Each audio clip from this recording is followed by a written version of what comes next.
We already heard from the little guy. The little guy. Anyways, first off, it was an absolute pleasure to work with my siblings and my sister-in-laws to put on the shindig for you. So I can only say that I can wait another 90 to do it. Because it was so important to me that it went well for you. And then, of course, I was like, hey, Rachel, you think you might, I don't know, have 100 hours to work on a photo montage? And then she was like, okay. And then I was like, hey, Scott, do you think you can fly in from Denver for the party and help out? Like, I mean, this was like a big thing we all put together. And where's Carol? And Carol was like the wizard behind the curtain. So she made this all start and be possible. So thank you for that, Carol.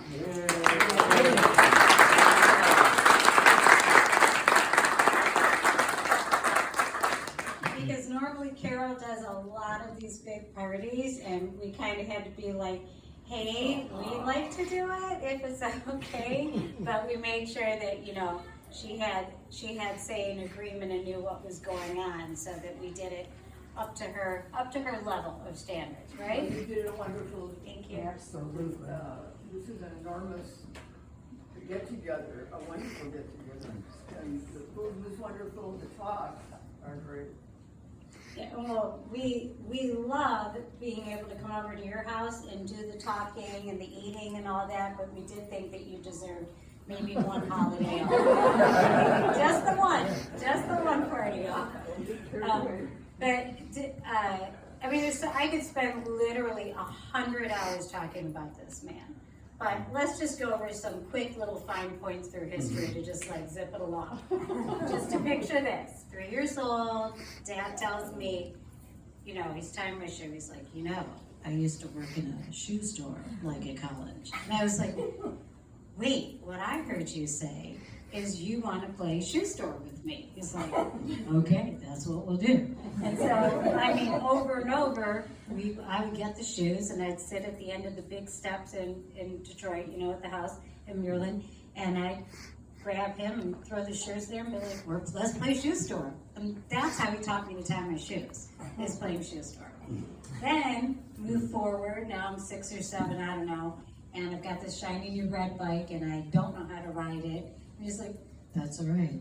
It's okay. So we're just going to go down the side street. What's the one that runs along Maryland that way? Santa Maria. Santa Maria. It's like, so you just get on the bike, and I'm going to hold on the back, and we're just going to go. It was fine. And I'm like, okay, but you're not going to let go, right? He's like, no, wouldn't do that. I'm like, right, just double checking. So you're not going to let go. He's like, no, not going to let go, promise, not a problem. I'm like, okay. So here we go. I'm going, and I'm like, this is great. I'm doing great. Nobody's answering. I'm like, right? And they're like, ah, you know, and that's when you fall off the bike because you realize no one's there. Then I'm like, he's walking up. He doesn't seem concerned at all. And I'm like, you let go. He's like, well, I said I'd hold on until you learned how to ride the bike. You clearly learned how to ride the bike.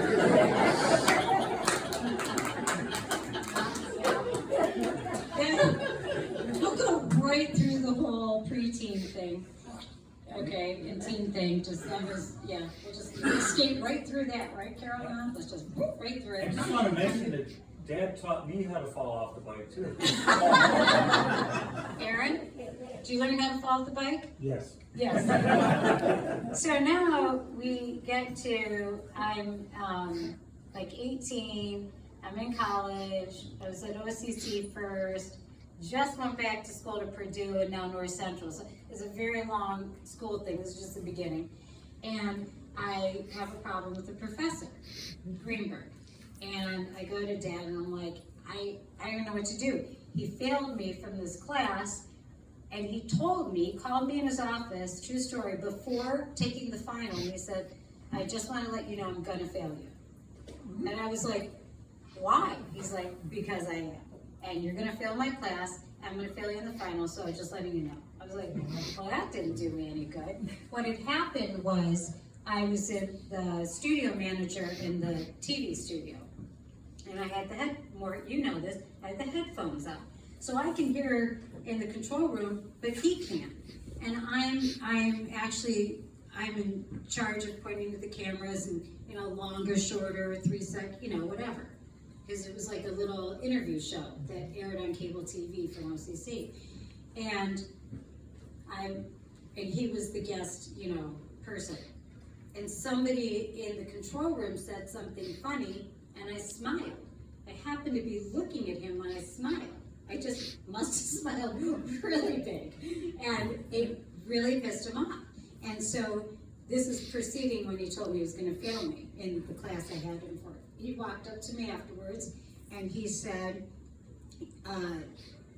it was super derogatory towards women, and basically that I could never do anything professionally in the TV industry, because obviously, as a female, I didn't know what the F I was doing. So see you tomorrow in class. And I was like, I just smiled, and I was like, and I did a great job in that show, just so you know.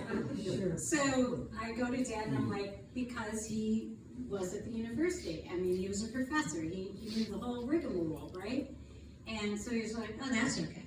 We got this. So he files a complaint at the school. We have a huge meeting. There's like student reps and the dean of the university, and Greenberg walks in, and Dad and I are there. And Dad had told me, don't worry, I'm taking care of everything. So you just sit there, smile, we're fine. But not too big. Not too big. Dad comes in, he's got file folders after file folder, he's got the whole thing. He sits down, Greenberg walks in, and they start. And he's looking and looking. Of course, my dad starts talking about, and my dad's got the syllabus and everything. And he says, stop. He's whining. He's like, stop. He's like, I don't want this guy talking to me. Oh, she has to talk. He's not going to talk. I don't know why he's here. And he's like, well, there's nothing in the rules that say that she has to talk, that I can't, this whole thing. And the guy goes, like, he talks to the dean, and they go, okay, yeah, you can't rock her. She's going to have to talk. And I'm like, I may have had a nail file. I don't know. I was like, look, I'm like, what? I'm like, because he said he'd taken care of everything. I prepped nothing. But I remember him telling me his whole plan of what he was going to say and do. So Dad's like, pushes this giant stack. I'm like, oh my God. And so I just remembered his plan and said it, and we won. I not only got the credit, but he got reprimanded, and like, all was good. It was good. But that was like a good life lesson in speaking up for myself, and I don't know which controller it is, Lloyd. Speaking up for myself and navigating life, and it just kind of continued on from then. And then when I had Jacqueline, and I was pretty young when we had Jacqueline, I was pretty young, and I said to Dad, didn't I? I said, our relationship is now built on your relationship with Jax. So as long as that's good, we're good, and right? And he's like, heard, right?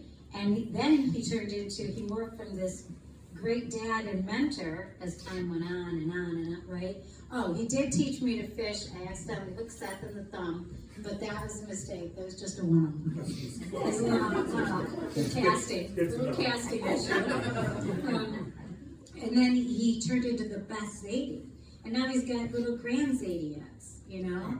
And now, this is the end of this story.